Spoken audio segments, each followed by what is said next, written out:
BTS এর one of the most popular member V, যাকে সবাই ফ্যাশনিস্টা হিসেবেই কনসিডার করে। ইনফ্যাক্ট 2021 এ মোস্ট হ্যান্ডসাম পুরুষের খেতাবও তার ঝুলিতেই রয়েছে। অলমোস্ট $20 মিলিয়ন সম্পত্তির মালিক ভি। তার লাইফস্টাইল এখন বিলাসবহুল ভাবে জীবনযাপন করছে, যেটা অনেকের কাছে স্বপ্নের মতো। ইনফ্যাক্ট ভি এর কাছেও একটা সময় তার এই লাইফস্টাইলটা স্বপ্নের মতোই ছিল, কারণ ভি যেই ফ্যামিলি ব্যাকগ্রাউন্ড থেকে উঠে এসছে সেখানে এমন বিলাসবহুল লাইফস্টাইলের কথা আসলেই কেউ ভাবে না। এন্ড রাইট নাও আপনাদেরকে ভি এর জীবনের স্ট্রাগলের কাহিনী শোনাবো, যেটা জানলে আপনিও হয়তো ইন্সপায়ার্ড হবেন। ভি এর আসল নাম কিম তাহায়ুন। ভি 30 ডিসেম্বর 1995 এ সাউথ কোরিয়ার ডায়েগু শহরে একটি কৃষক পরিবারে জন্মগ্রহণ করে। ভি তার 3 ভাই বোনদের মধ্যে সবার বড়। তার পরিবারের ফিনান্সিয়াল অবস্থা খারাপ হওয়ার কারণে ভি এর বাবা মা দুজনেই কৃষিকাজ করতেন। দ্যাটস ওয়াই ভি এর সঙ্গে তাদের খুব বেশি সময় কাটানোর সুযোগ হতো না, এবং ভি কিন্তু এই কারণে ছোটবেলা থেকেই তার দাদির কাছেই বড় হয়েছিল। ভি এক ইন্টারভিউতে জানিয়েছিল তার দাদি তাকে 14 বছর ধরে লালন পালন করেছে, এবং তার দাদি তার অনেক কাছের একজন মানুষ ছিলেন। এনিওয়ে, কৃষক পরিবারে বেড়ে ওঠায় ভি এর ছোটবেলায় কোনো বড় স্বপ্ন তো ছিল না। সে খুব ছোট থেকে ধরেই নিয়েছিল বড় হয়ে সে তার বাবার মতোই কৃষক হবে। বাট ভি এর এই চিন্তা ভাবনা টোটালি পাল্টে যায় যখন ভি তার বাবার ইন্সপিরেশনে স্যাক্সোফোন বাজানো শেখা শুরু করে। আর ব্যাস তখন থেকেই তার ভিতরে মিউজিকের প্রতি আগ্রহের বীজ একটু একটু করে বোনা শুরু হয়।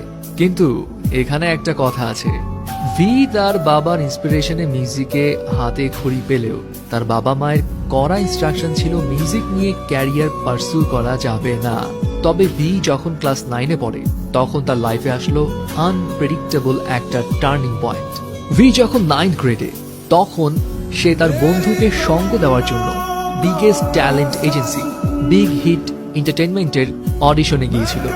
ভি এর কিন্তু সেখানে অংশগ্রহণ করার কোনো পরিকল্পনাই ছিল না, সে জাস্ট তার ফ্রেন্ডের জন্যই গিয়েছিল।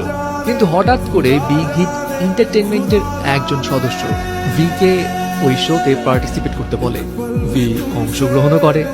সারপ্রাইজিং বিষয় হচ্ছে, যেই মানুষটার পার্টিসিপেট করার কোনো প্ল্যানই ছিল না সেই মানুষটাই একমাত্র পুরো শহর জুড়ে সিলেক্ট হলো। ব্যাস এরপর আর কি, ভি তার বাসায় তার বাবা মাকে সামহাউ বুঝিয়ে শুনিয়ে ট্রেনিং ক্যাম্পে যাওয়ার জন্য পারমিশন নিল। কিন্তু আমরা তো জানি কে-পপ ইন্ডাস্ট্রিতে নিজেকে প্রুভ করতে হলে ট্রেনি পিরিয়ডটা কতটা কঠিন হয়। অ্যান্ড অন্যান্যদের মতো ভিকেও খুব সকালে উঠে দিনে 12 থেকে 15 ঘন্টা প্র্যাকটিস করতে হতো। খাওয়া দাওয়ার স্ট্রিক্ট ডায়েট ফলো করতে হতো।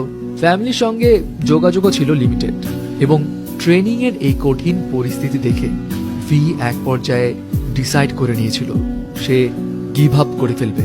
ভি এক ইন্টারভিউতে জানিয়েছিল সে তার বাবাকে এক রাতে কল করে কান্নাকাটি করেছিল এবং জানিয়েছিল সে ফিরে আসতে চায়।